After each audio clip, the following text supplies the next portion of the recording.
morning, good afternoon, good evening, wherever you happen to be. My name is Larry Cooley. I'm co-chair of the Community of Practice, and it's a particular pleasure to welcome all of you to the 6th annual meeting of the Community of Practice.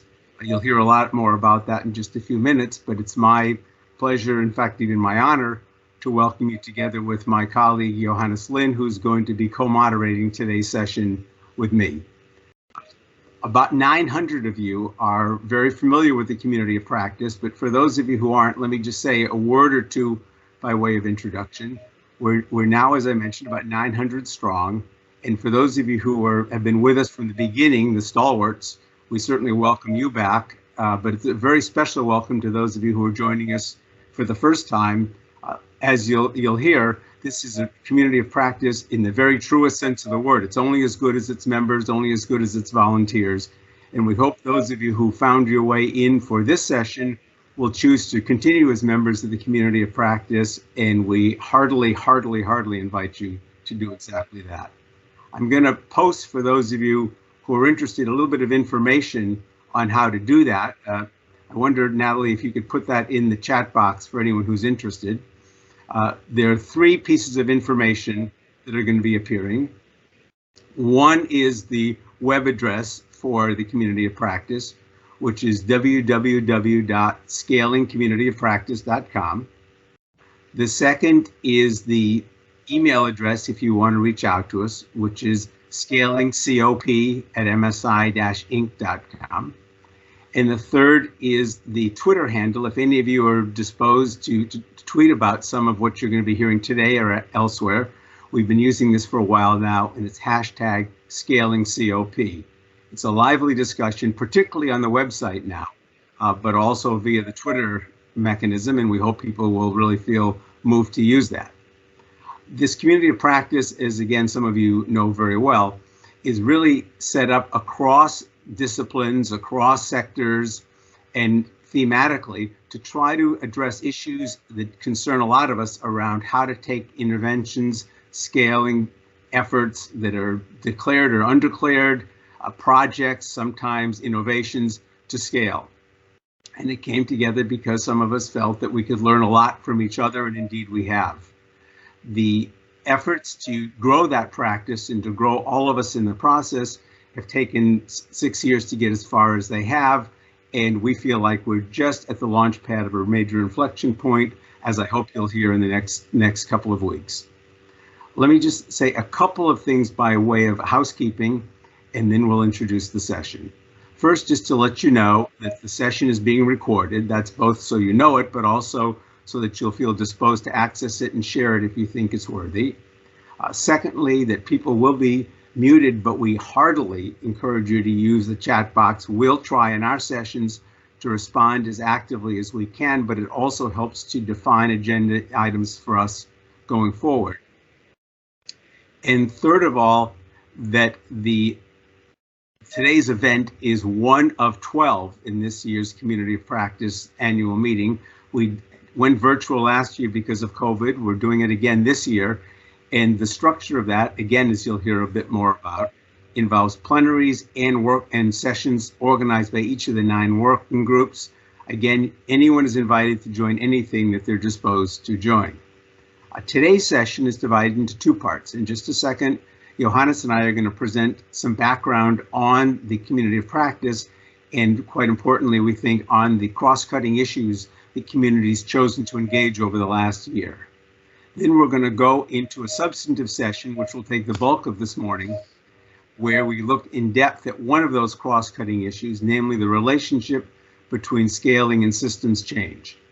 That's today, and let me now bridge straight into the substance of this by telling you a little bit more about the community of practice. Natalie, if you could hit a slide for me.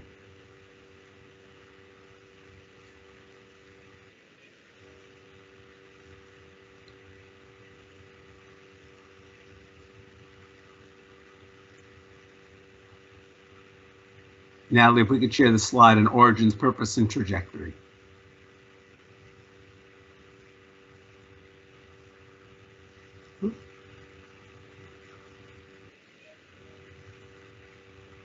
Thanks. So Again, if you did the math, when I said this is the 6th annual workshop, you would have gotten it that we started in 2015. And I can honestly say it was a genuine experiment on Johannes and my part. We didn't know if anyone was interested. We didn't know if the value of working across disciplines and across sectors would bear out in terms of being of sufficient interest and utility that people would come. We started with 40 hearty souls at MSI in 2015, not knowing whether it would turn into a community or just a meeting. But indeed, there was a huge amount of interest. And so we kept right on going. And as I said, 40 has now turned into something over 900 from 300 organizations, donors, implementing partners, foundations, government officials, and the like. It's been, for me, I think I'd speak for Johannes on this too, it's been a real labor of love in the sense that we've really watched scaling up begin to scale up on this, and having a front row seat for that is really quite an exciting thing to do. As I mentioned, the purpose of all this was and is primarily for the edification of the people who are members. It's only as good as the contributions that people make, and people have been very generous in making those contributions, I would say to an almost complete extent, without ego, without trying to sell their wares, without trying to make a particular advocacy point, but primarily simply for the joy of learning and giving information to one another and growing in the process. We've done that through a variety of means and with an evolving sense of governance. Originally, as I mentioned, it was just Johannes and myself, and we've long since outgrown that. We now have an internal structure, and although the membership is entirely open, the way the executive committee is structured is it includes the chairs of each of the 9 working groups. It includes the people who represent organizations that have seen fit to donate to the community of practice. And it includes a very active membership where everyone chooses to jump in as often and as frequently in whatever way they see fit. I'll say just a word about the funding side of this. Basically, there has been no funding. We've sought none, we've received none, and we've needed none.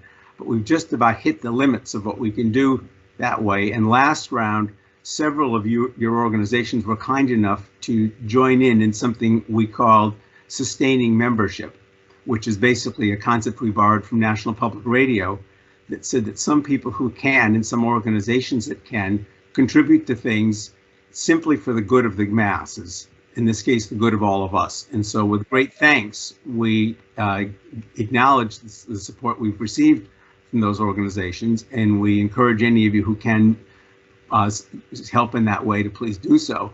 But we run on an almost entirely lean budget. Basically, everyone's a volunteer in this effort, with the small exception of some administrative support for things like the website and so on.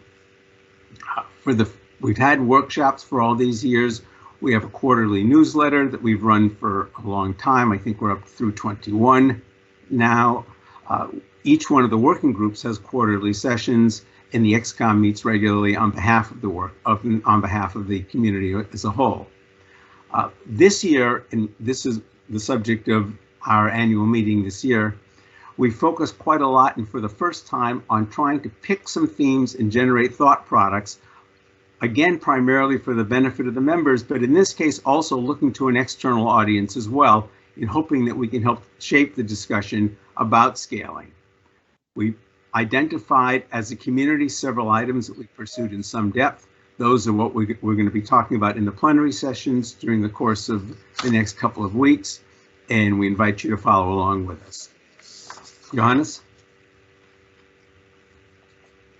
Thank you, Larry, and good morning, good afternoon, good evening, everybody. I'm Johannes Linn, and as Larry indicated, I'm the co-founder, co-chair of the Community of Practice, and it's a great pleasure to have you all here, and I thank you very, very much indeed. My job is, first of all, now to briefly tell you about the structure of the 2021 annual workshop. Maybe if we can go to the preceding slide, Natalie. That would be helpful. As you know, there we go. On the top left, we have 3 plenary sessions on cross-cutting issues. The first one today, the next one this coming Wednesday, and then a 3rd plenary session on the 23rd of November. It will be the last session actually in our 12-session workshop. So the 3 plenary sessions will be complemented by 9 sessions that are organized by the 9 working groups with substantive and organizational issues to be discussed. And on the right-hand side, you see a reminder of when the various working group sessions are, starting tomorrow with youth employment and ending on the 22nd of November with social entrepreneurship working group. So a total of 9 working groups. Now, just to remind you also that all the working group sessions, with 2 exceptions, start at 9 a.m. Eastern Standard Time, our new hours since yesterday here in the United States. There are exceptions, actually 3 exceptions I note. For health, starts on 9:30. Climate change starts at 8 o'clock, and nutrition starts also at 8 o'clock. So just to remind you. Now, in terms of next steps after the annual workshop and the completion of these 12 sessions, we will summarize key takeaways in our next community practice newsletter, as we did last year. And we expect that newsletter to be available for all of you at the sometime in December. Now, building then on the workshop, the feedback you've given us, we will then sit down with the executive committee, and based on what we've heard and the work we've done this year, decide on and move forward on the development of our work program for next year. And that work program will in particular focus again, very likely, on these cross-cutting areas of concern for the overall community practice, and the question what kind of particular knowledge products we should develop next year in support of our overall scaling agenda. Let us then, having sort of set the stage, let us turn then to discuss in somewhat greater detail, I think, and share with you the work that's actually been going on this year on cross-cutting issues that the scaling community practice has been concerned with. So this is the next item that we'd like to cover. And if you could please, thank you very much, go on to the slide that we now in front of you. So it's important to realize that the cross-cutting issues that we have tackled this year actually emanate from a very helpful annual workshop that we had last year. And based on this discussion in the annual workshop last year, the executive committee decided that we wanted to take a systematic look, taking into consideration discussion at the annual workshop, at what are some of the principal issues of cross-cutting nature for the community as a whole that warrant further exploration. And so the executive committee committed a paper on cross-cutting issues affecting scaling. And this paper was prepared very ably by a consultant and deeply involved colleague of ours, deeply involved in the community practice, Richard Cole.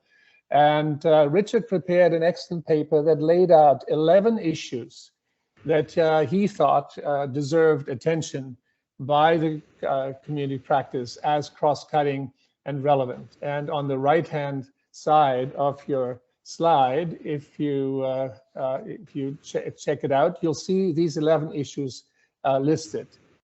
The first ones are issues which we decided in the first instance anyway to set aside and not deal with. This includes further elaboration and articulation of what Richard called the new consensus on scaling, which you'll find further explored in this paper.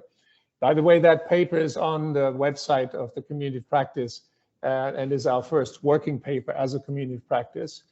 A second issue you flagged, risk, uncertainty, and de-risking. A third issue, costing and economies of scale and scope. Variance of impact and robustness is another issue. Demand-driven scaling rather than what is maybe more prevalent, supply-driven scaling. The role of digital technology in supporting scaling, which of course has become particularly prevalent as an issue under COVID, he suggested we look at, and partnership and collaboration, which of course is an important particular aspect of scaling. and deserves perhaps more attention. So these are issues which we all recognize are important, but for now we have set aside, but we may well want to come back to. What we did focus on are 4 other issues that he flagged. First of all, the desirability of developing some principles of scaling for pragmatic application in the community of practice. Next is a discussion of systems change in complexity as they relate to scaling. Mainstreaming of the new consensus on scaling into the operational activities of the organizations that actually need to focus and implement scaling. And finally, information monitoring, evaluation, and learning for the new consensus. These last 4 items, from principles to information, are issues we actually took up last year. The one on monitoring evaluation was taken up by the monitoring evaluation working group, and you will find out more about that if you join the working group meeting on the appropriate day. The other 3 issues, systems change, complexity, and scaling, the issue of mainstreaming of new consensus, and the principles of scaling issues we actually have addressed by ongoing background work. And these issues will now turn to, with Larry's help, to briefly give you an idea of where we are with this work and how we will tackle and inform you of where we are in the next few plenary sessions. Larry, over to you. Okay. Next slide, Natalie. So today's session is going to be about this issue of scaling and systems change. And as many of you will have known watching this over time, these 2 communities have been talking almost entirely past each other. The systems change people have been really quite anxious to make sure that the framing of issues is broad enough and deep enough to really take into account all of the interlocking activities and considerations involved in trying to make change happen and make it meaningful. The scaling people have tended at the extreme to take a kind of a social engineering approach to scaling, which says we take things and go through a series of steps and take things from small to large. We became increasingly aware as a community that that was a caricature of both sides and that there was a range of things in between, possibly influenced by the situation, possibly influenced by the vantage point or the platform someone was operating from, but in any event needing to be known better. So we commissioned a paper on this that Richard did, where we looked at the whole literature on scaling and side by side the list of the literature on systems change, and then we examined our own experience and tried to come up with a better way of understanding how these 2 concepts fit together. You'll be hearing a lot about that this morning, but just to tell you that we ended up identifying a range or a continuum that has 5 different approaches in terms of the relationship between scaling and systems change. And I won't spoil the punchline by telling you how that all works together, but just to say I think it was very revealing and very interesting for all of us and the subject of today's conversation. Next slide. A second set of issues that we looked at really broke down for our purposes into 2. The first had to do with institutionalizing change in host country governments, and we were particularly interested in institutionalizing changes that began outside of government. So assuming an NGO or some other innovator developed something, what do we know about moving that into government if that's in fact the preferred means of sustainability and the preferred means of achieving scale? We again have looked quite deeply at that, mostly so far from the perspective of monitoring and evaluation, and the work has been done inside the context of the M&E working group. You'll hear more about that in the M&E session on the 19th, but also in the plenary session that we're going to be having this Wednesday.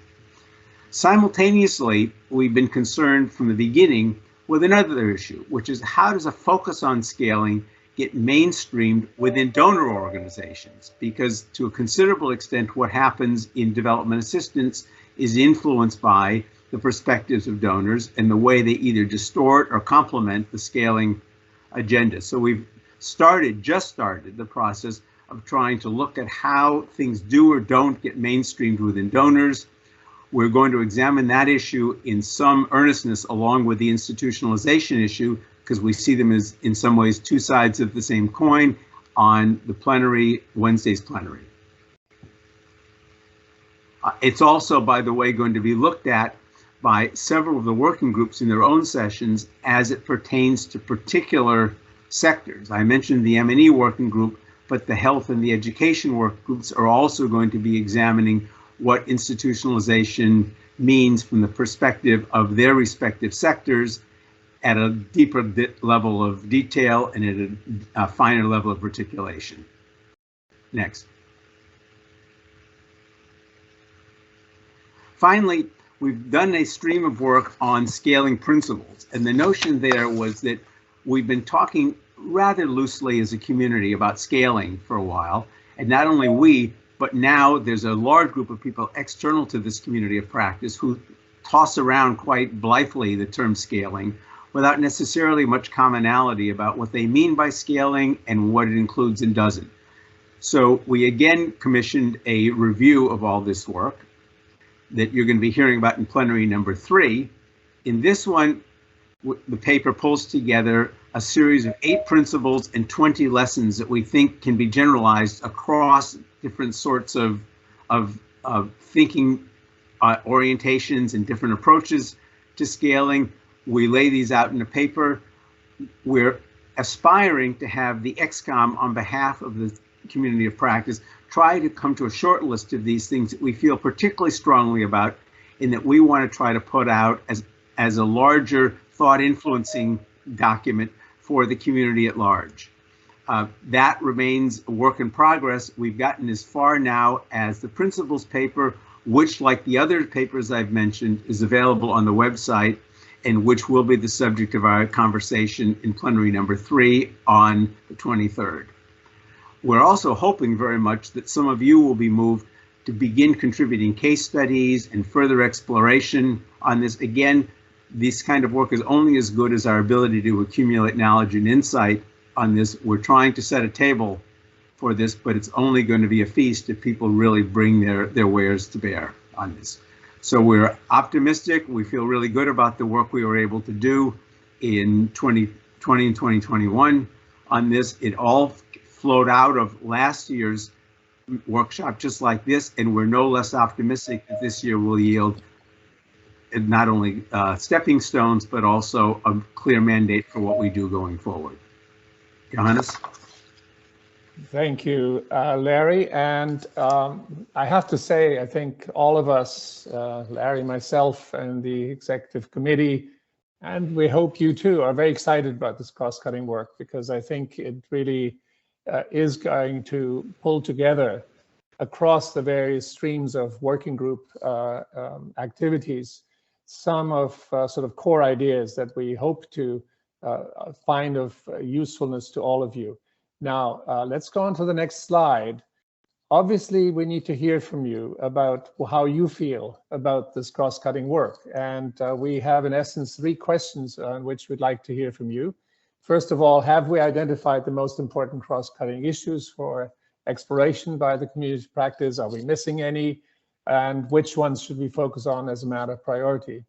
The second question is, are we taking the right approach to actually address these priority cross-cutting issues, as we have done so far through commission knowledge work under the leadership of the executive committee and in consultation with the wider community of practice membership?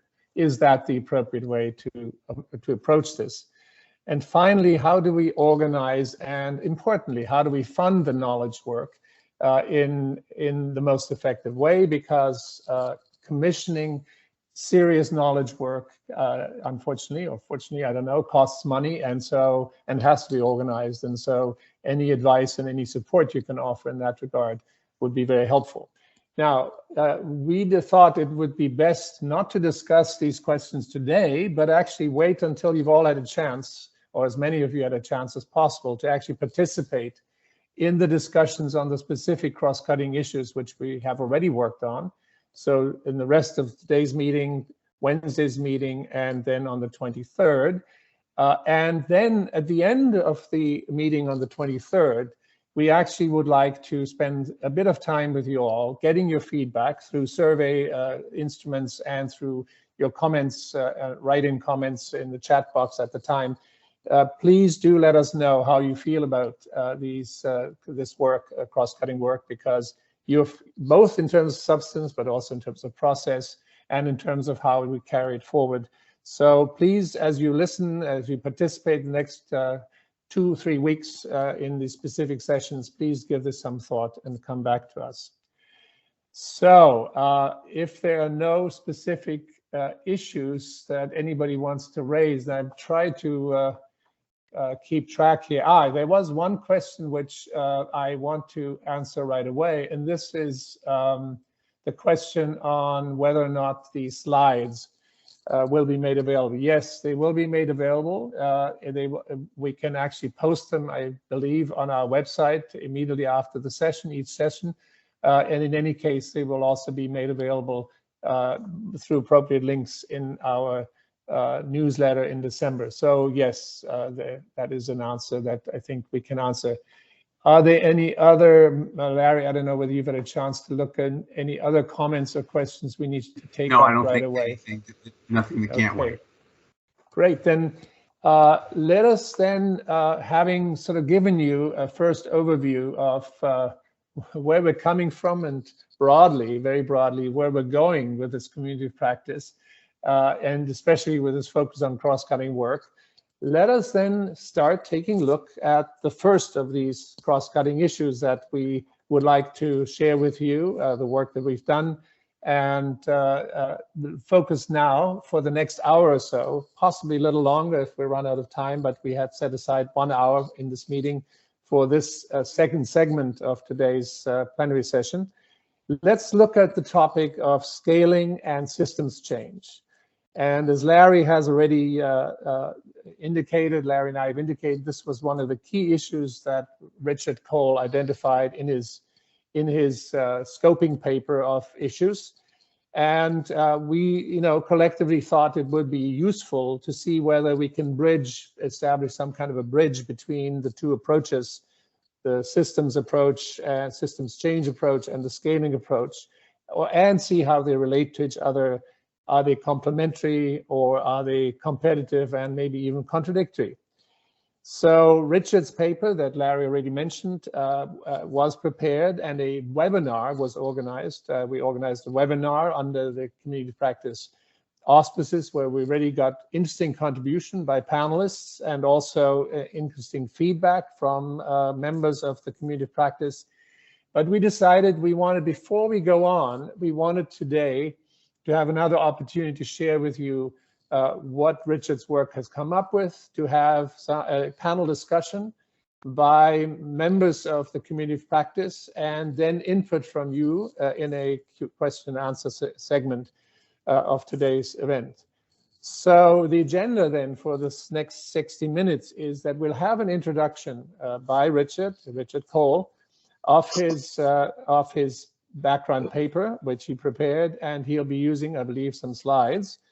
We then have 4 panelists, all of whom are members of the community of practice, which will share their perspectives on the interfaces between scaling and systems change with some examples, and each of them will spend 4 to 5 minutes sharing their perspectives with us. We then will have hopefully enough time, for 20 minutes or so, if not more, to discuss with all of you, and if appropriate, also between and across the panelists, what we learned from Richard's paper, what we learned from the panelists' contribution, and what ideas you would like to share and contribute. Let me say that this is not the end of the discussion. If you want to share with us by email, by message, in addition to today's meeting chat, any insights, by all means, please let us know and share with us. We do hope that at the end of this process, we will have a good sense of how we as a community of practice see this issue of systems and change and scaling. And we may end up actually with a policy paper of some sort that the community of practice can put out so that it reflects the consensus, or as closest to consensus we can get, views that we extract from our discussion. With that, let me hand over to Richard. Let me introduce Richard briefly. Richard Pohl is the founder and principal at the Center for Large-Scale Social Change, LLC.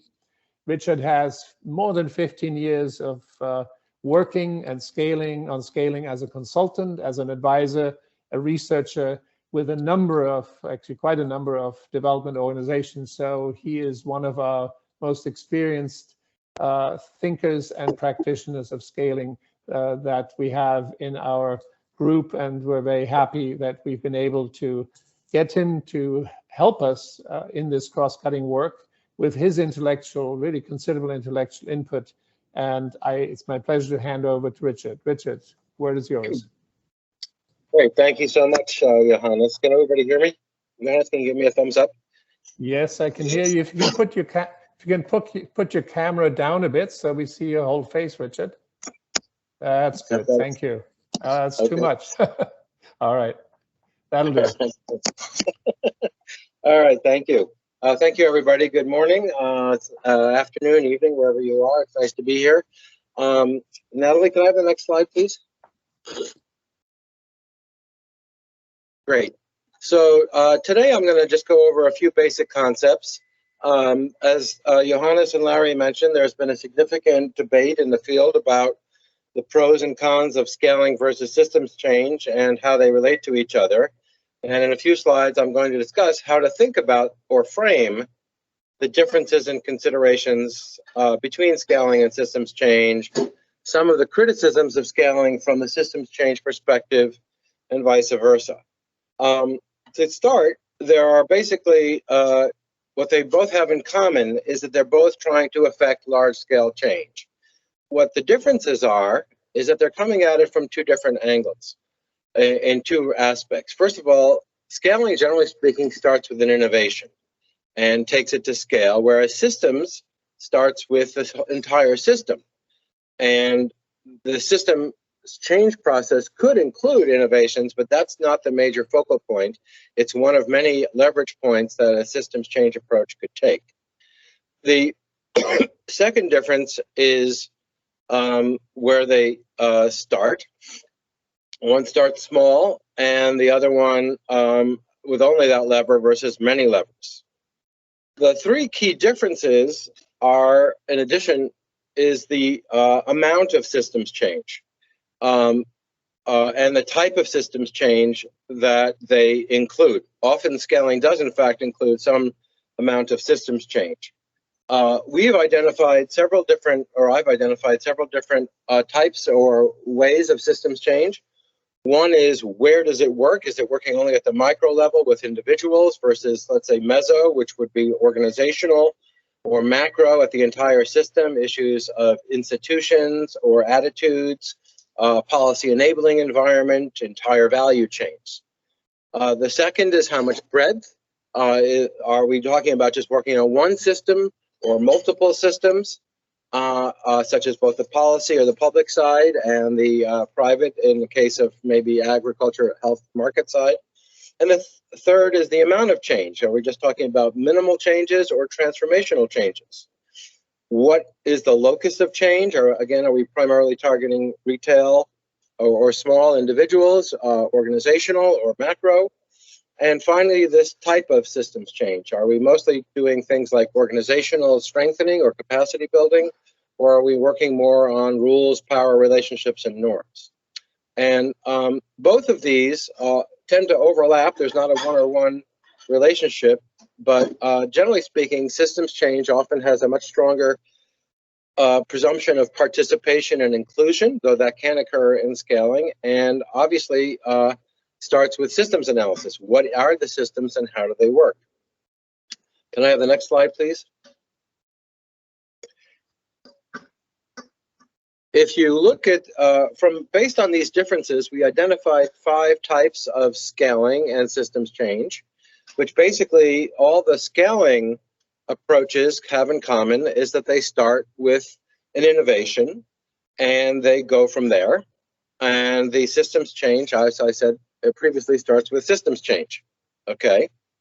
What I'm not going to go through this in detail, but basically, as you move from traditional scaling to scaling from a systems perspective to transformational scaling, you get more systems change included in the scaling process. And to be from little or nothing in the traditional approach to scaling to enough systems change to support sustainable and effective scaling, to in transformational scaling to expanding scale and addressing issues of inequities that may be embedded in existing systems that are being leveraged for the purposes of reaching more places, more people, or having greater impact. And the same thing with narrow versus broad systems change.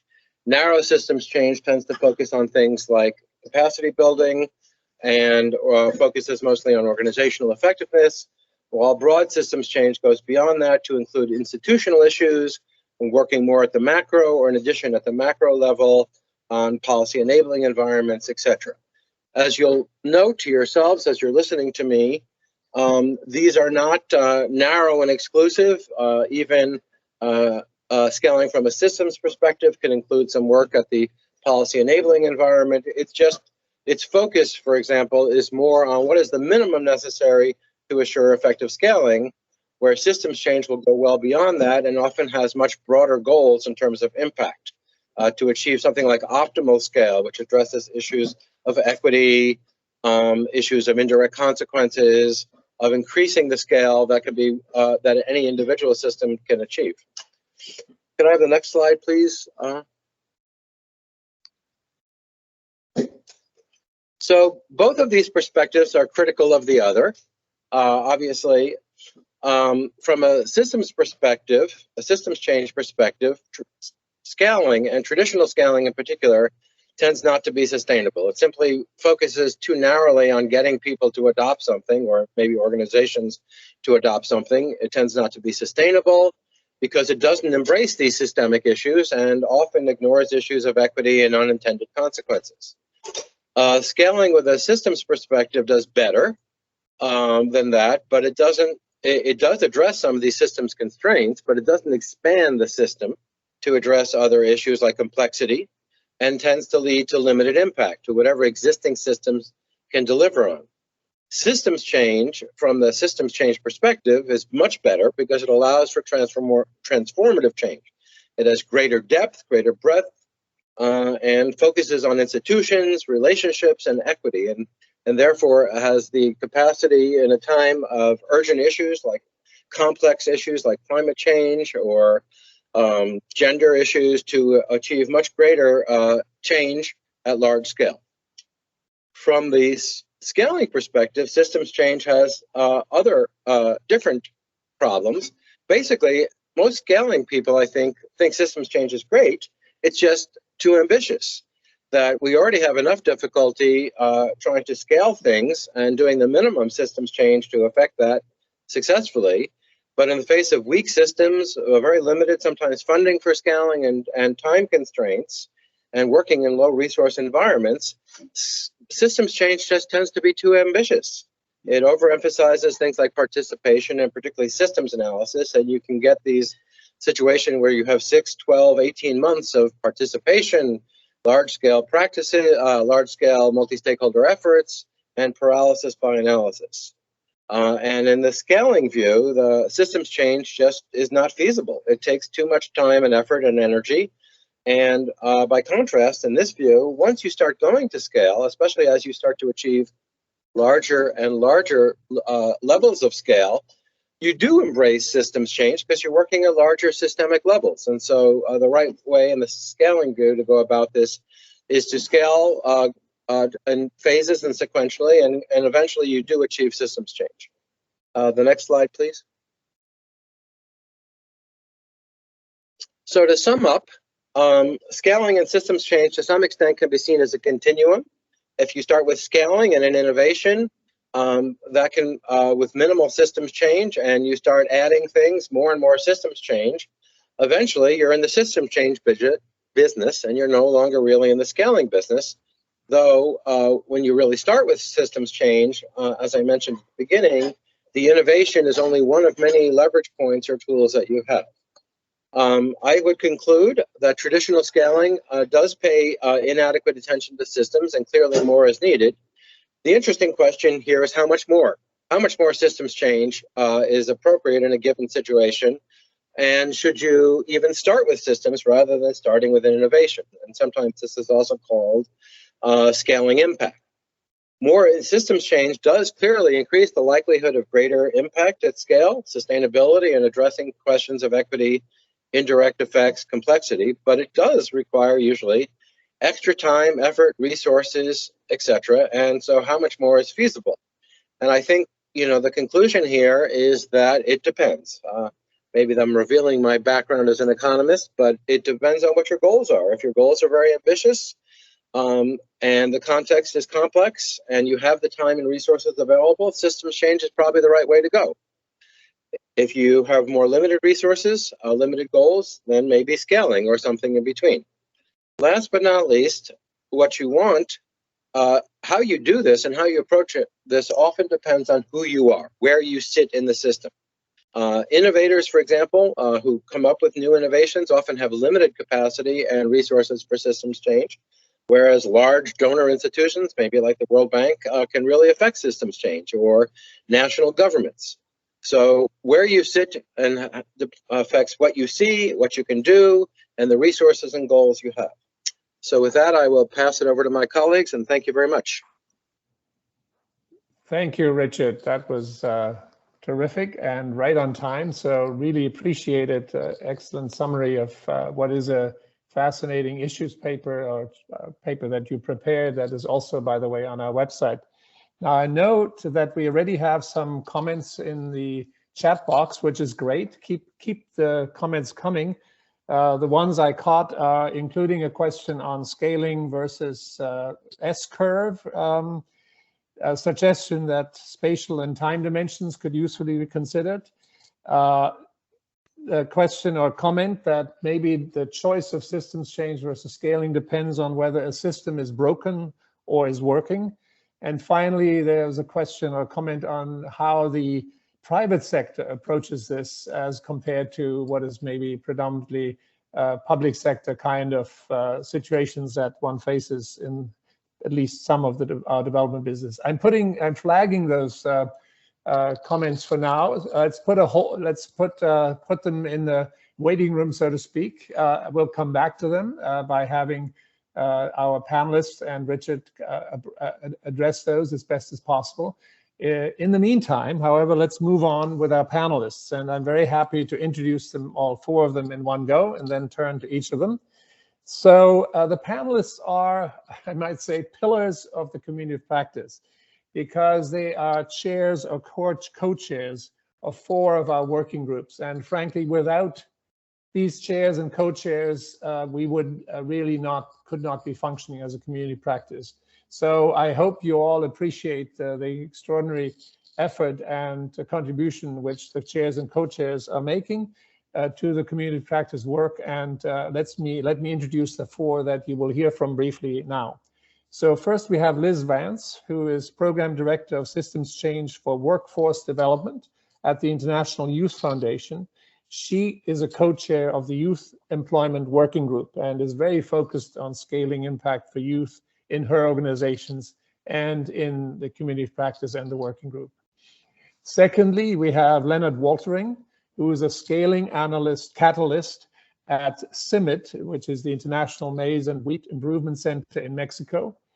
He is co-chair of the Agricultural Development Working Group, and he's working with a group of scaling experts supported by GIZ, the German aid agency, aiming to introduce scaling into the various member organizations of the CGIAR, the Consultative Group for International Agricultural Research.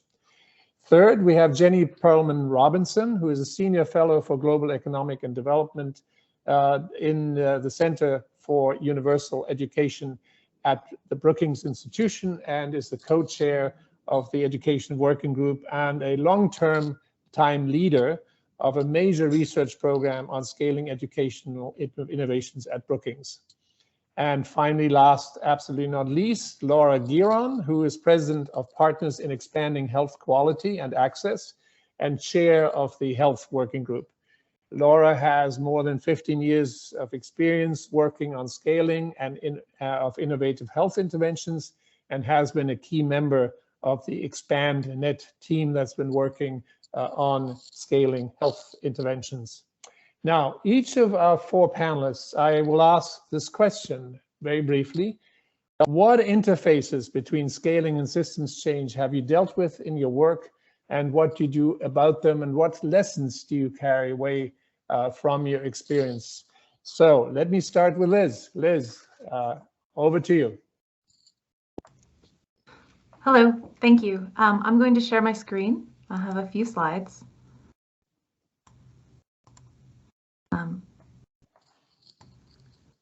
Great. Can you see my screen? No. Yeah, there you go. Excellent. So I'm just going to walk through quickly one case study from Chihuahua, Mexico, that we'll go into in more detail in the working group tomorrow. But I think it's a good example of how systems change and scaling approaches can be bridged.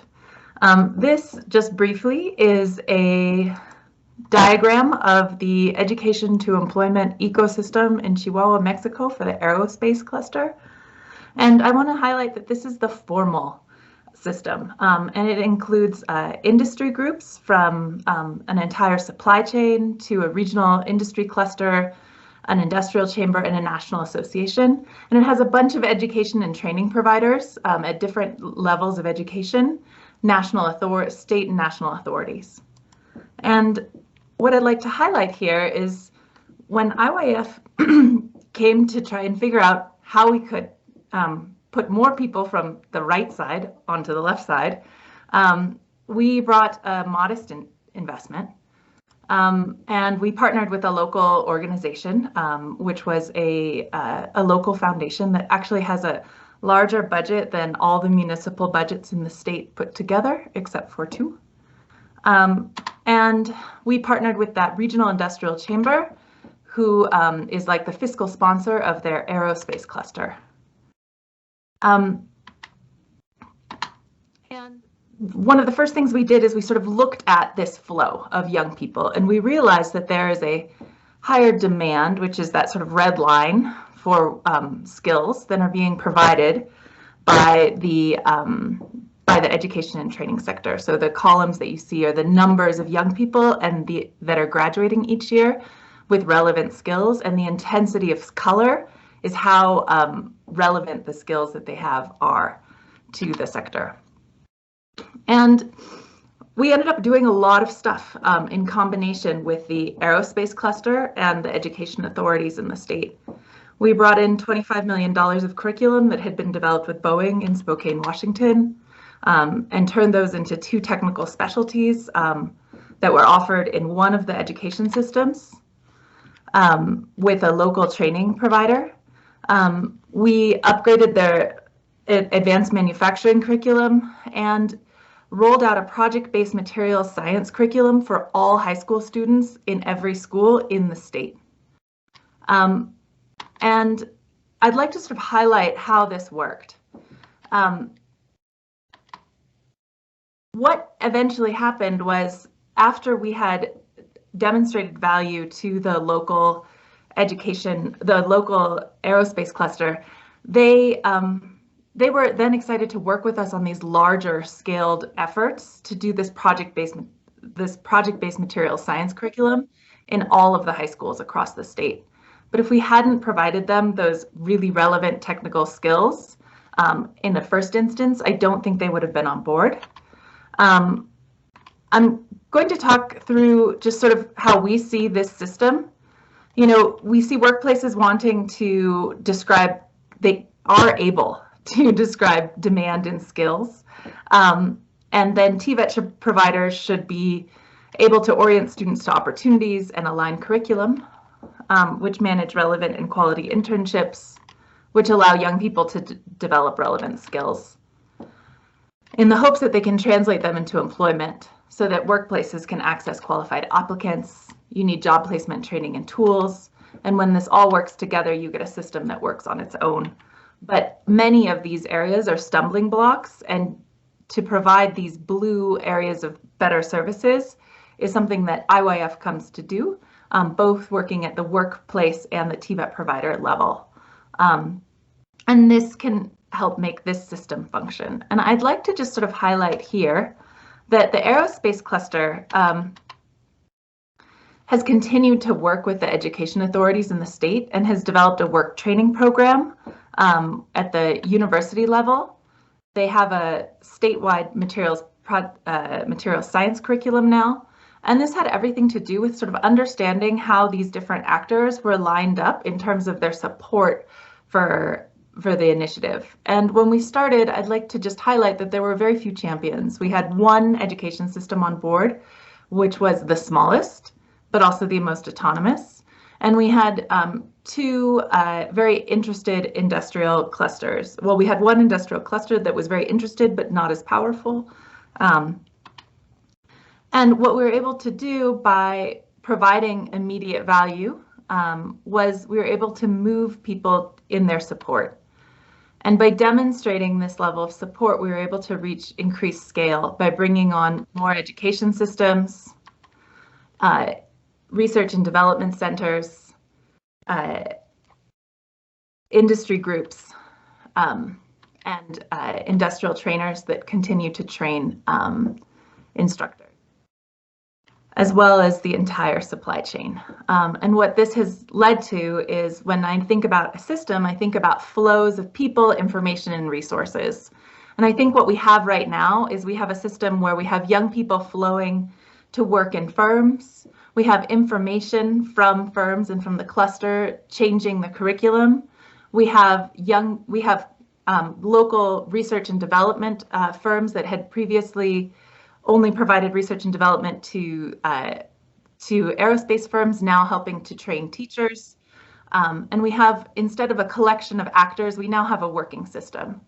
There's some things that should be done if we want to have an actual transformational change. So I think at this point we have scaling from a systems perspective. If we really wanted to transform the system, we'd really need to do a labor market and information system so that that information about vacancies can flow. We need to have articulation agreements between education systems. And we need to have some sort of fiscal or governance sponsorship. But I think that this is, in my mind, a clear example of how you can look at a system and achieve scalable, sustainable results. And I'll turn it over to my next colleague, who I believe is Jenny. No, if I may come in, I think it's Leonard, if he's with us. But before I hand over to you, Leonard, are you there? I'm here. Oh, good, great. Now, let me just flag, Liz, this was fantastic. And I particularly like your graph of power analysis and then the flow of people, information, resource. I think you've added an analytical dimension here and substantive dimension, which is fascinating. And I hope you can actually write up your case study at some point, if it hasn't already been written up from this perspective. So anyway, Leonard, your turn. Leonard Waltering from the International Maize and Wheat Improvement Center in Mexico. Leonard. Yeah, thank you so much, Johannes, and thank you, Liz, also. So I'm going to give an example from the agricultural sector, which I think would position itself well on the transformational scaling in the framework that Richard pulled up. So Catholic Relief Services asked us to help them with a scaling strategy for their water-smart agricultural programs in Central America. So these are practices that curb erosion, improve soil structure and fertility to allow increased farm productivity and improve water and food security. I expected a discussion around which of these water smart practices has the most potential to scale and then put all hands on deck to get that done. However, the CRM's teams didn't want a logistical plan how they could promote higher adoption of the agricultural practices. No, they wanted these practices to become the new normal. If you can move to the next slide, Natalie, please. Thank you. We found the simple and ancient iceberg systems thinking model very useful to recognize why the current system perpetuates land degradation and what needs to happen in that system to perpetuate land restoration to large scale. So while we thought we could remain at the surface, focusing resources on disseminating water smart practices, we had to go deep and wide, considering each layer of the iceberg. This meant recognizing insecure land ownership, consistent underinvestment in agricultural research, extension and education, and many other perverse incentives to exploit land as critical structural issues holding the system in place. This is then consolidated by a strong paradigm of exploitation of land and labor to extract rather than sustainably produce. So that's kind of like how you see the different layers of the iceberg. So this simple systems thinking perspective provided a framework. Having that clear allowed us to map many of the activities CRS has been doing to the different levels of the iceberg. After all, not everyone working in the programs was a technician supporting farmers change their practices. The work on social inclusion, social mobilization, policy advice, local decision-making platforms on land and water serve the bottom parts of the iceberg, but are critical for incentivizing farmers to adopt farming practices that are more sustainable, hence at the surface. So this simple systems thinking perspective provided a framework that provided cohesion and direction between many different activities at many different levels, all geared to a new emerging system, where land restoration is the new normal and scaling of more sustainable farming practices on the ground is a symptom of that new system. On the 16th of November at our ARD working group meeting, we will deepen the discussion on land restoration in Africa. I hope you can join that discussion. Thank you so much. Thank you, Leonard. And, I think your iceberg image will stay with me, and I'll have to give it some more thought about how I personally can integrate it. But again, I think as a case study, this is fascinating, and I look forward to your discussion at the working group meeting of further delving into this approach and perspective at that time. So next I have Jenny Perlman Robinson and from Brookings. Jenny, education. How do we approach it there? What's your perspective? Sure, great. Thanks so much, Johannes and colleagues. Yeah, maybe just before providing a very brief example from education, just to situate it, I would just say a few things in terms of definitions, because I've seen some of those comments coming up in the chat box.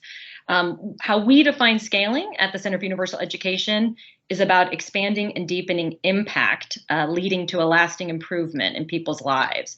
So really, I would argue, particularly in the case of education, which is a basic human right that the government has a responsibility to fulfill, that scale implicitly includes the broader system, that it's sort of impossible to think about sustainably scaling the impact of an education effort without considering and to some extent engaging with certainly the system. And to what extent and to what depth is certainly, I think, the question at hand. And I know, as Isabel and others have pointed out in the chat, also to what extent the system's not functioning. And lastly, I know there was questions about how we're defining systems, just to borrow from the definition in Richard's paper where he draws from social systems, really this interdependent set of interactions and relationships between individuals, groups, and institutions that form a coherent whole. So just to quickly situate the example, I would say that Richard's 5 categories I think, provide a really helpful framework for us as we think about the relationship between scaling and systems change. And I think, as Richard said, I don't think most initiatives sort of fall neatly into one category or another, but it's probably a little bit more of a spectrum where they run across various dimensions. Having said that, I'm going to share a very brief example from education that I think falls more squarely in the transformational scaling category.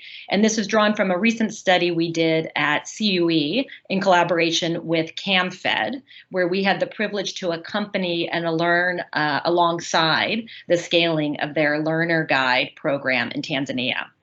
So since 2005, CAMFED has been working in Tanzania with local communities and governments to address barriers to girls' education. And really central to these efforts have been learner guides, who are recent female secondary school graduates who volunteer for 18 months to return to their communities, secondary schools in their community, to teach a weekly life skills education for secondary school girls and boys. And in return of this 18-month volunteer service, these learner guides, these young women receive ongoing business training, interest-free loans to start up small businesses or support existing businesses, and vocational qualifications at the end. So this program really serves two purposes. On the one hand, it improves boys and girls' attendance and performance in secondary schools. And then secondly, it supports rural marginalized young women to transition from secondary school into the workforce or higher education, with evidence behind the impact of both of these. And to date, more than 10,000 learner guides have been trained across 5 sub-Saharan African countries, reaching more than 800,000 children, with goals to reach 5 million children across five countries by 2025.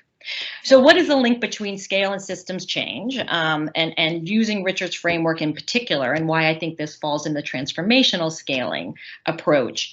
The starting point, I would argue, for this initiative was really not starting with the innovation itself, but taking the system into account. And by that, I don't mean perhaps, considering the entire system in its entirety, but really identifying and responding to a critical need that's prioritized by local communities. In this case, those needs being children's poor learning outcomes, high dropout rates among rural girls at the secondary level, and limited opportunities for young women, particularly from rural communities, to transition from secondary school into the workforce. And related to this, really taking an in-depth understanding of what is the root cause or the underlying factors behind these problems. What are the various push and pull factors that are contributing to these barriers facing girls' learning? Secondly, again, drawing from Richard's framework, when thinking about the depth of systems change, we found that scaling the Learner Guide program really has required engaging with the broader education ecosystem at various levels. So at the micro level, co-creating and generating ownership of the Learner Guide program with local communities and leaders.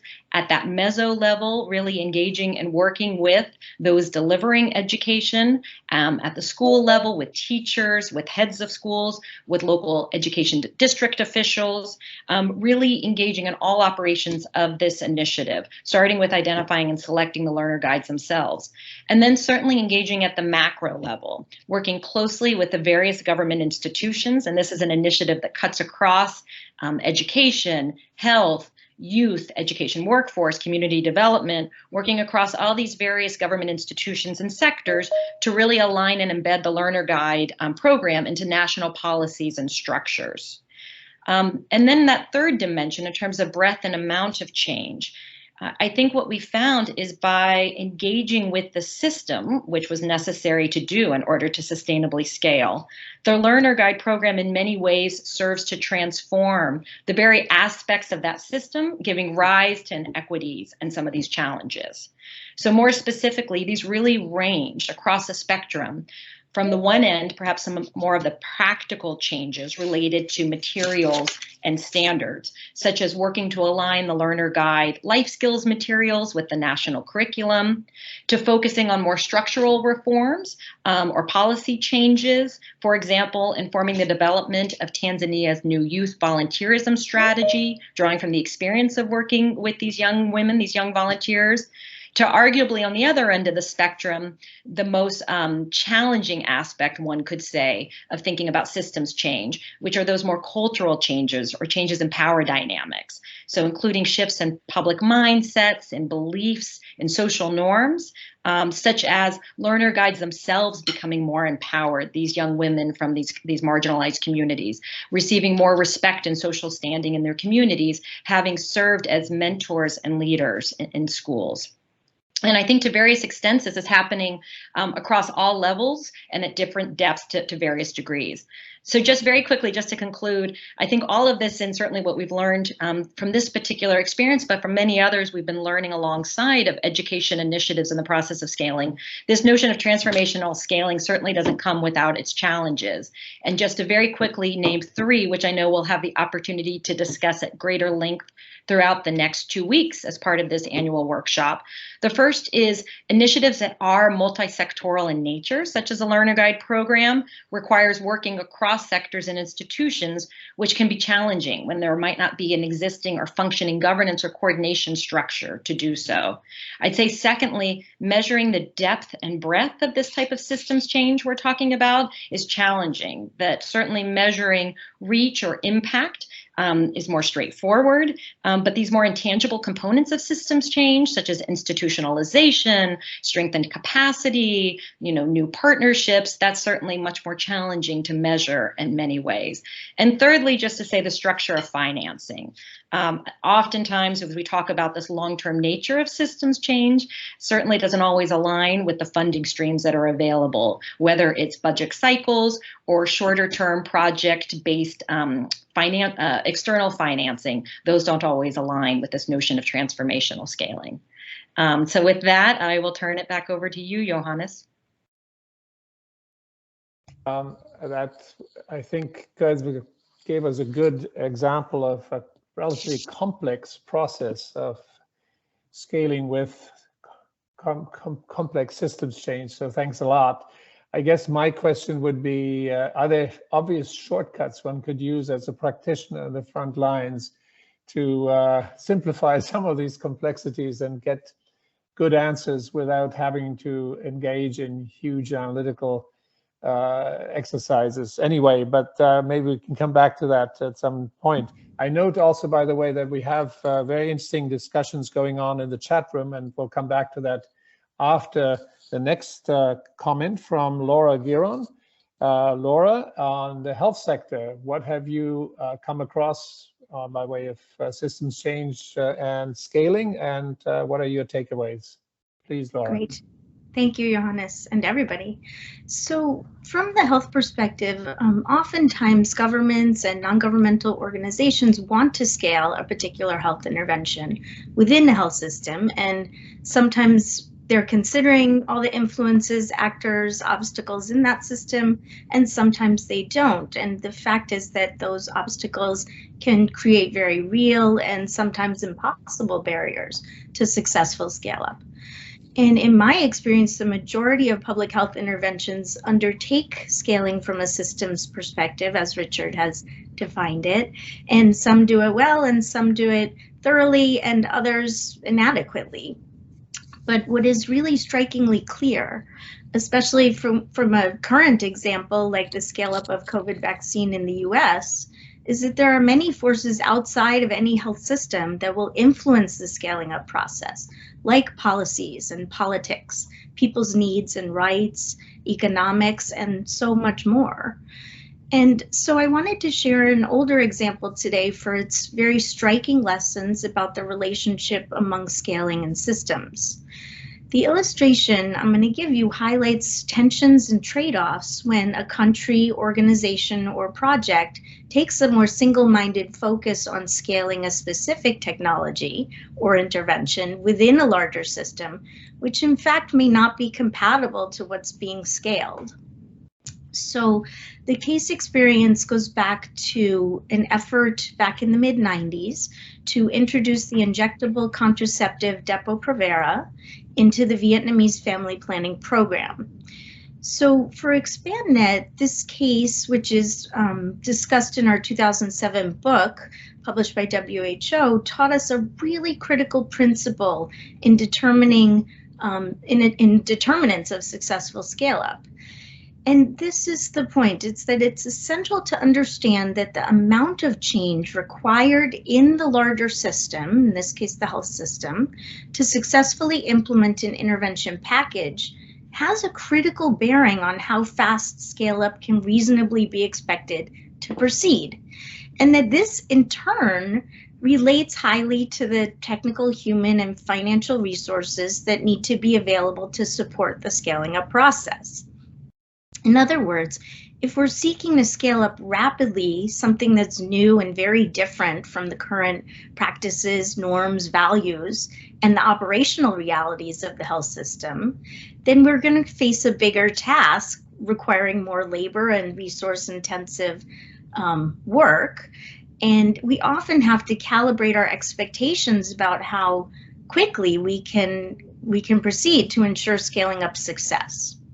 So back to the 1990s Vietnam experience, at that time there were only a few contraceptive methods available in the system. Most common among them was the long-acting intrauterine device, or the IUD. At the same time, as this was the current method mix in the country, the Vietnamese government was also interested in slowing the rate of population growth by ensuring that people had access and were using contraception.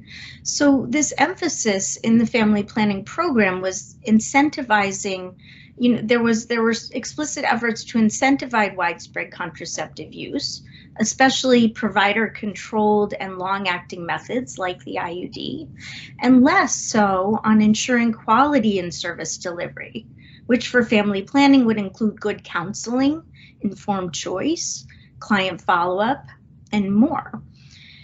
So as part of the application of the strategic approach to contraceptive introduction, country leaders in Vietnam requested that WHO provide technical support to help assess the contraceptive situation in the country, and then to help carefully introduce injectable contraceptives, which is a short-acting method of 3 months duration. So the assessment revealed that there was a critical need to improve quality of care on all service delivery for contraception, because at that time there was very little client counseling and little follow-up, both of which it turns out are critical for successful injectable use and continuation. So a pilot was undertaken that was focused on strengthening the system in certain locations that would then help improve overall quality while also introducing the injectable. And the pilot was quite successful.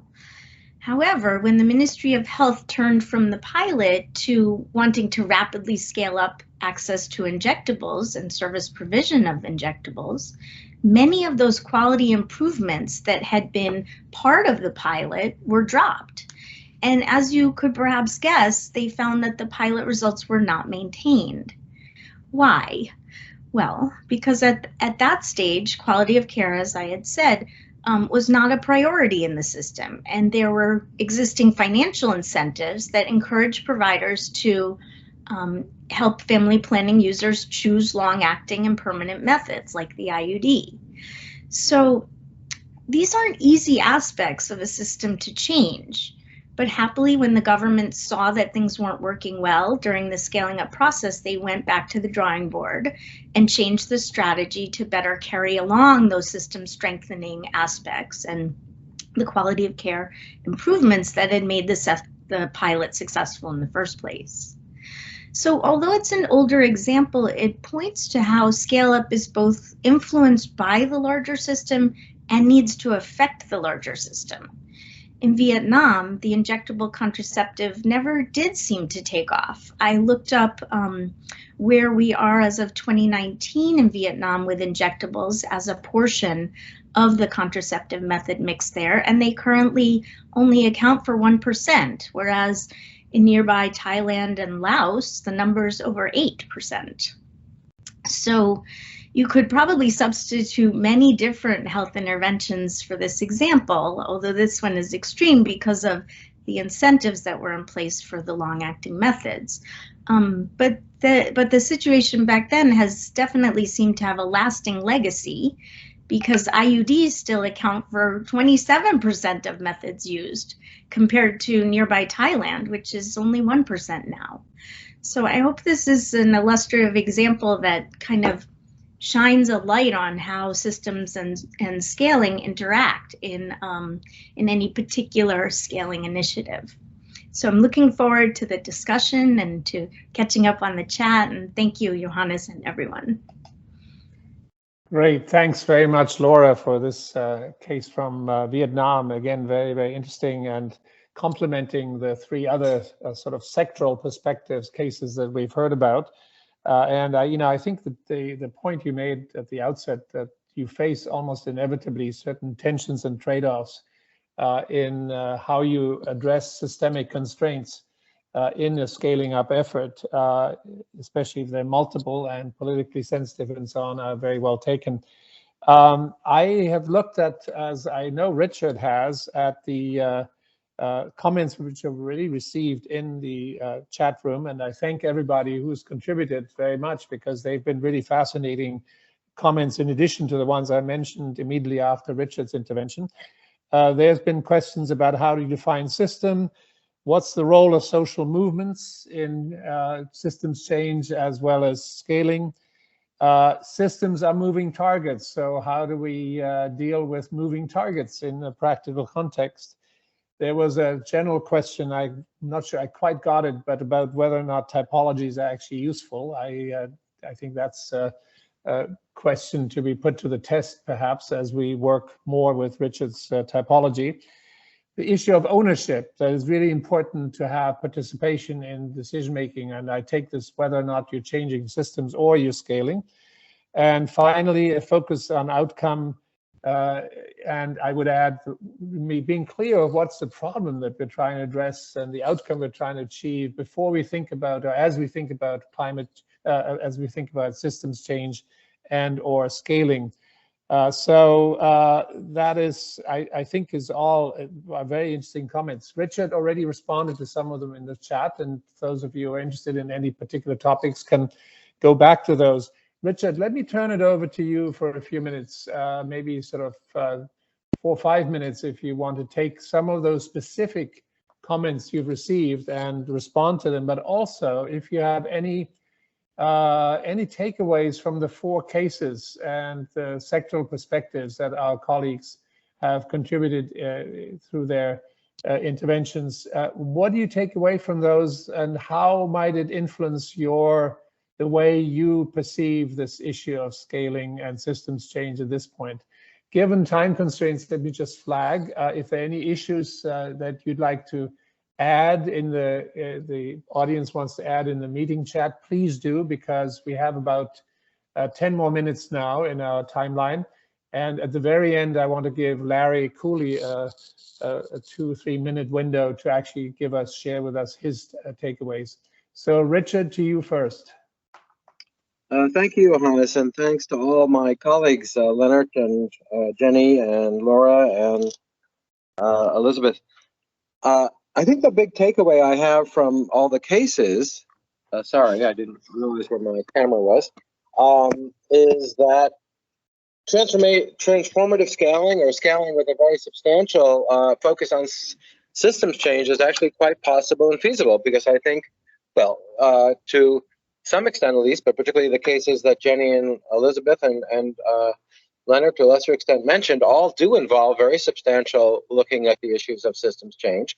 And I guess I think it would be interesting to hear from them, because the challenge that's usually proposed about systems change is that it takes too much time. It's too it's too resources intensive. You have to look at all the systems. One of the comments in the chat is, how many systems do you look at? Do you just look at the narrow formal education system, or the entire ecosystem of private, public, the policy enabling environment? And you get the same question in agriculture or health too.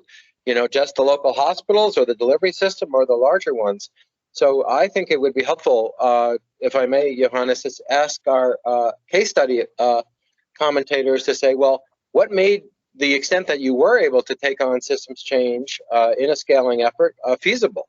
Where did the time and the resources come from? Because I think all of us would love to do more and take on more of these issues of equity.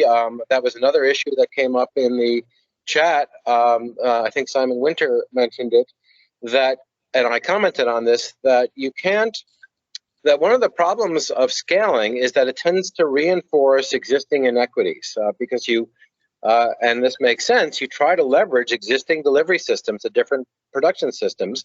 But most systems in most countries, and this is not just true in the global south, it's true in the global north, tend to be unequal. There's better infrastructure for the middle class and well-off people. There's better infrastructure and delivery systems for urban areas. So if you do want to reach the most marginalized populations, which aren't reached or by general systems and existing systems, and you only leverage those, you're going to neglect those people.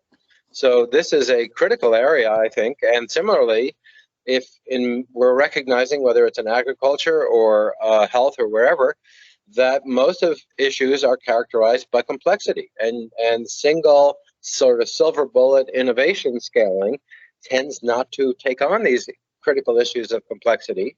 The World Food Summit, or the UN, there was a series of UN meetings on food recently in agriculture, looked at that you cannot address agriculture without looking at nutrition, food, climate change, environmental sustainability, etc. And so how do we balance these things and particularly mobilize, I think, more resources? Because traditional development projects, which either tend to be too narrow or try to do everything, are not working well to affect systems change and scaling. So I'll stop there.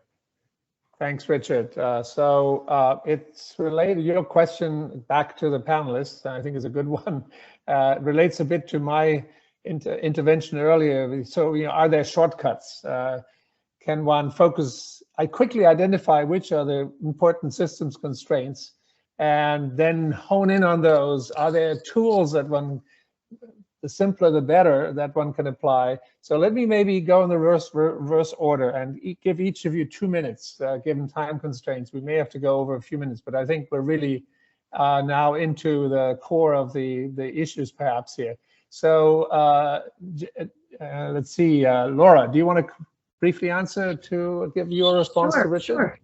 Very briefly, I think that there's a necessity to understand the system in which you are scaling, right? So you need to really have a good assessment of, where the strengths lie and where the weaknesses are.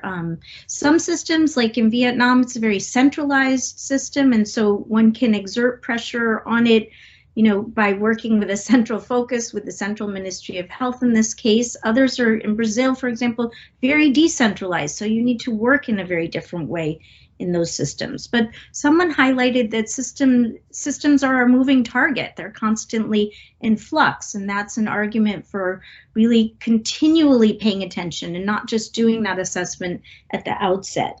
And then it also relates to participation and how you really want to ensure that the leadership of any scaling effort is done within the system. So those people who need their system to change are leading those change processes. Thanks. Over to you. Thanks, Laura. Jenny, I think you're in reverse order. It's your turn. Sure. Yes. Sure. I mean, I think I would just underscore what Richard said, first of all, is that it is quite possible and feasible, and yet it's not without its challenges. But I think that also probably that's not an argument to say it's difficult, it's challenging, and the alternative of not doing it is a better road to take. Again, certainly when speaking from the education example. Your question, Johannes, and the crux, I think, of Richard's paper is, how do we do it, right? Recognizing it's important and strategic, what about the feasibility of it? Certainly not to say shortcuts, but just to say a few things that we've certainly learned along the way. I think one is this overall mindset shift, as I started to talk about, from scaling, moving from sort of maintaining or growing a project or an initiative to really trying to sort of scale a change that a system can sustain. Again, I think implicit in that is that if you're thinking of it that way, it's just sort of taking an overall different approach. There were some chats on the side about the actual process of sort of thinking of, sort of the systems analysis and at what point and when and how often. And I think that's an example of something that can't happen too soon to start thinking about the broader system and sort of the various ways it interacts. Who are the champions, who might be the champions, who might be the opponents that might not be opponents now, but may emerge later. What about the other credible solutions that are out there and how do we build on, link upon those? And I think to, Laura's point, think that requires sort of ongoing reflection and sort of a systematic stock taking along the way, given the dynamic nature of these systems. And then maybe just two other quick points, this notion of, bringing in various perspectives. How do we do that? And I know with the real-time scaling labs that we've been experimenting with partners at CUE, really this notion of trying to bring the system into the room. So, trying to really identify a range of different perspectives and stakeholders and bringing them together to say, okay, well, what are the key issues and challenges that we're facing in scaling the impact of this initiative? What do we need to know more about and explore? What would one need to know if you were going to be the payer or the doer, as we talk about sometimes in this community of practice at scale, borrowing from Kevin Starr and others. And the very last thing, and this is something I know that Larry, you talk an awful lot about, is a role of intermediaries that might help connect those who are sort of innovating perhaps on the margins and those who are sort of the large scale deliverers at a systems level, and sort of the connection between the two, the cross pollination, if you will, between those two groups, and what type of support is needed, whether it's around documentation and planning, whether it's around measurement and evaluation, some of those activities that oftentimes get lost, and that helps to connect those two innovators and large scale deliverers when the two are not the same. Sorry, I'll turn it over to Liz now. I know she needs to go. Liz, go ahead. Sure. I just want to sort of highlight that I think that sometimes when we think about scaling and intervention, we think that that might be the systems change, but I find that sometimes the systems change is what happens afterwards. You scale an intervention, and then it's sort of like you took an old motorcycle out for a drive with the existing system, and everything, the wheels start falling off. Well, that's when you actually find out what was wrong. If you want to do what the system says it's set up to do, to promote public health, educate young people, and you're doing something that's actually leading to those outcomes and the system isn't working, those then are the system adjustments that to me look like the real systems change. So it's almost like I sort of scale an intervention and then everything goes to hell in a handbag. And then I know what are the systems adjustments we need to make. And it's not just me that knows it, but all the systems actors that are committed to this outcome are like, oh my goodness, our teacher contracting model doesn't work. This doesn't work. And none of these changes, the systems adjustments, are really very exciting sounding because they're often esoteric and bureaucratic, or it's changing mindsets, and so it's sort of like, oh, well, to get this education outcome, we need to work with young people and their families to rethink what careers are open to young women. And so I think that for me, that initial fail of everything not working is actually a really critical diagnostic to see what are the systems adjustments that are needed to sustain and scale these outcomes over time. And with that, I'm going to take my son to school. Thank you. Yes, scale up your son in school. That's great. So Leonard, you have the last word for the panel, and then I'll hand over to Larry. And I think we're going to go 5 minutes over, but I hope everybody will stick with us. Please, Leonard. Yeah, thanks so much. So I think it's really about the two issues: who is doing it, or who is kind of like wants to do the scaling or wants to do the systems change. And it's in this example that I showed, there was a lot of sentiment of doing things differently, and also being able to tackle multiple issues at the same time. So not only having technicians on the farm, in the field, but also having a multidisciplinary team of people that can do other things and that are doing other things. Those people also have had like 30, 40 years of in-depth experience in those communities. So they know what they're talking about, and they know what the systemic issues are. So there's a strong willingness to do more. I think what was kind of critical in this sense is to align them vertically. So these are different layers of a system.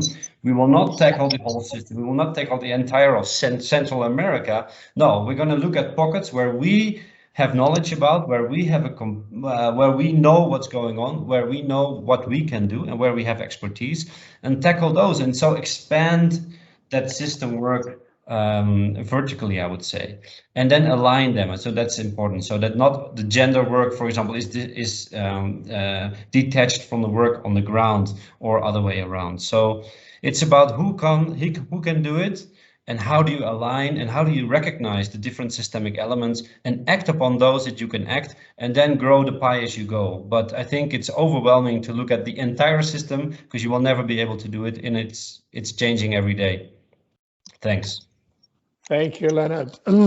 I will hand over to Larry now, but I do want to thank everyone on this incredibly interesting exchange. I have learned a tremendous amount, even though I've been thinking about this question for a while, new insights. And as I said earlier, I hope some or other we can draw on the examples you gave us. We can draw on the discussion that I saw in the chat box, and actually, build on this really terrific exchange today. So thank you to everybody from my side as the moderator. You made it very easy, and we're almost within time. So let me give it back to Larry. And Larry, any final takeaways, and then maybe you can bring us to closure. Thank you so much, everybody. Well, I feel like a kid in a candy shop, honestly. I mean, it was a wonderful conversation to listen to and to read in the chat box. I think it confirmed the decision to prioritize this as an issue, clearly as evidenced by the energy that went into it. And I think it also obliges us as a community of practice not to let go of this issue. There were a whole bunch of things raised in the chat box that I think push us to take the next step on this, and I think we should commit here and now to doing that. Including several of you asked if we could make the chat itself available to people who might want it. I think what we'll do is we'll clean that up just a little bit so it hangs together, but I think that was a great suggestion and we'll indeed do that. I want to just make one observation. I had a whole bunch of them I was going to make, and the truth is I think the concluding speakers did a much better job of making the points I wanted to make than I could have. So I want to first and foremost thank Liz, Leonard, Laura, Jenny, Richard, and Johannes for what I think was a very stimulating session and some true insights that emerged from it. But I want to just end by a point that maybe wasn't drawn out as much as I think we might, which is that you wouldn't know it from this conversation, but the systems reform community and the scaling community remain quite far apart.